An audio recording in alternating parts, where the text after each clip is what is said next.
من قبل ھدی للناس،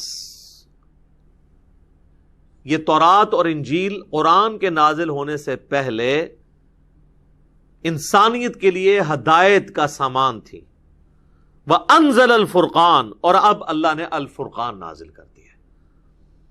یہ المہیمن ہے، نگہبان ہے ان کتابوں کے اوپر. مراد کیا کہ جو بات قرآن سے میچ کرے گی وہ آپ نے لے لینی ہے، اور جو قرآن سے ٹکرائے گی وہ چھوڑ دینی ہے. تو تورات اور انجیل کے اوپر نگہبان بن کر یہ الفرقان نازل ہوا ہے. اولڈ ٹیسٹیمنٹ، نیو ٹیسٹیمنٹ، اور اب یہ فائنل ٹیسٹیمنٹ القرآن. یہ سیم ورڈز نبی صلی اللہ علیہ وآلہ وسلم کے لیے بھی استعمال ہوئے ہیں.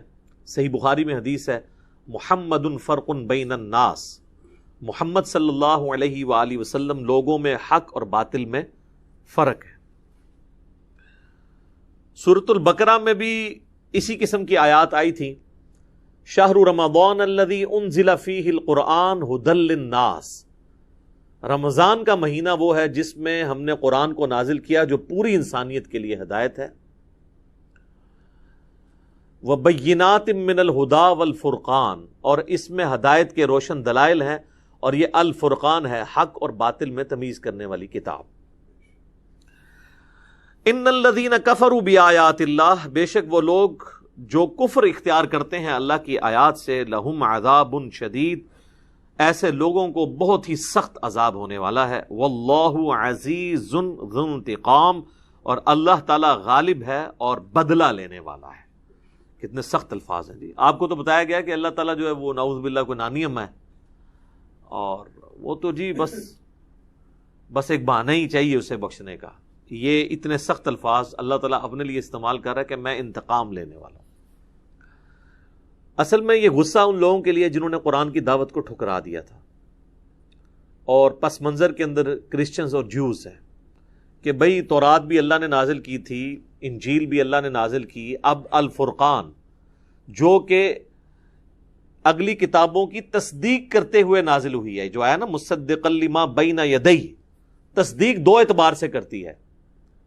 ایک تصدیق اس اعتبار سے کرتی ہے کہ یہ کتاب یہ آ کر کہہ رہی ہے کہ وہ کتابیں بھی اللہ کی کتابیں تھیں، اگرچہ اب ٹیمپرڈ فارم میں ہیں، لیکن اس کے باوجود اس میں کافی ساری چیزیں بالکل درست ہیں. اس کو چیک کرنے کے لیے قرآن پہ پیش کیا جائے گا. تو یہ قرآن ان کتابوں کی تصدیق کر رہی ہے کہ وہ کتابیں بھی اللہ کی کتابیں تھیں، وہ پیغمبر بھی اللہ کے پیغمبر تھے. اس اعتبار سے بھی یہ تصدیق کر رہی ہے. اور دوسرا اس اعتبار سے تصدیق کر رہی ہے پریکٹیکلی زبان حال سے کہ ان کتابوں کے اندر اس کتاب کی پیش گوئی موجود تھی، اور پیغمبر آخر الزمان صلی اللہ علیہ وآلہ وسلم کی پیش گوئی موجود تھی، جو میں نے سورۃ البقرہ کے آغاز میں ہی ڈسکس کر لی، اب دوبارہ نہیں کروں گا، اور قرآن کے تعارف کے اندر بھی ڈسکس کیا تھا. تو اس اعتبار سے بھی قرآن جو ہے وہ تصدیق کر رہی ہے ان کتابوں کی کہ ان کتابوں میں جو پیش گوئی آئی تھی وہ پوری ہو گئی. پیش گوئی پوری ہو گئی تو ان کتابوں کو سچا ثابت کر دیا قرآن نے آ کر، کیونکہ قرآن نہ آتا تو اس کتاب کی پیش گوئی تو پوری نہ ہوتی، تورات اور انجیل کی. تو یہ جو ہے نا مصدقا لما بین یدیہ، یہ تصدیق کرتی ہے ان کتابوں کی جو پہلے سے موجود ہیں. تو وہ کتابیں کون سی ہیں؟ تورات اور انجیل. وہ کتابیں جو پہلے سے موجود تھی ان کی تصدیق کرنے والی ہے، پریکٹیکلی بھی تصدیق کرنے والی کہ اس میں جو پیش گوئی تھی وہ پوری ہوئی، اور اس اعتبار سے بھی تصدیق کرنے والی کہ ان کتابوں کو وہ اللہ کی کتابیں مان رہی ہے. تو اب اتنا کچھ ہونے کے بعد جو ایمان نہیں لائے گا اس کتاب کے اوپر، اللہ تعالیٰ فرما رہا ہے کہ میں غالب ہوں، انتقام لے کے چھوڑوں گا. یہ نہ سمجھیے گا یہ جوز اور کرسچنز کے لیے آیات. اس سے بڑے مجرم وہ ہیں جو قرآن پر ایمان لانے کے باوجود قرآن کو پس سے پش ڈالے ہوئے ہیں، یعنی مسلمان. قرآن اس لیے تو نازل نہیں ہوا تھا کہ ہم لوگوں پر یہ روب ڈالتے رہیں کہ یہ کتاب اللہ کی آخری کتاب ہے، یہ کتاب جو ہے اگلی کتابوں کے اوپر نگہبان ہے، یہ کتاب وہ ہے جس کی پیش گوئیاں پچھلی کتابوں میں موجود ہیں.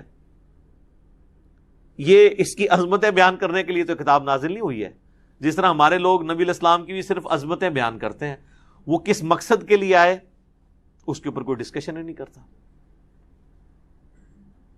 اصل چیز تو وہ تھی بیان کرنے والی. تو مسلمان بھی جو اس کتاب سے روگردانی کرے گا تو وہ بھی سمجھ لے وہ بھی اسی کیٹیگری میں فال کرتا ہے. اللہ کا کوئی رشتہ دار نہیں ہے جی. بنی اسرائیل نے دعویٰ کیا تھا نا کہ اللہ کے ساتھ ہماری رشتہ داری ہے، ہم اللہ کے بیٹے ہیں، ہم اللہ کی اولاد ہیں، تو اللہ تعالیٰ نے اس کا ڈینائی کیا کہ اللہ کا کوئی سگا نہیں ہے۔ سورۃ البقرہ میں آپ 7 یونیورسل ٹروتھس بھی پڑھ چکے ہیں کہ جس نے بھی گناہ کیا اور اس گناہ نے اس کا احاطہ کر لیا، وہ نہیں پھر بچنے والا۔ اللہم اجرنا من النار، آمین۔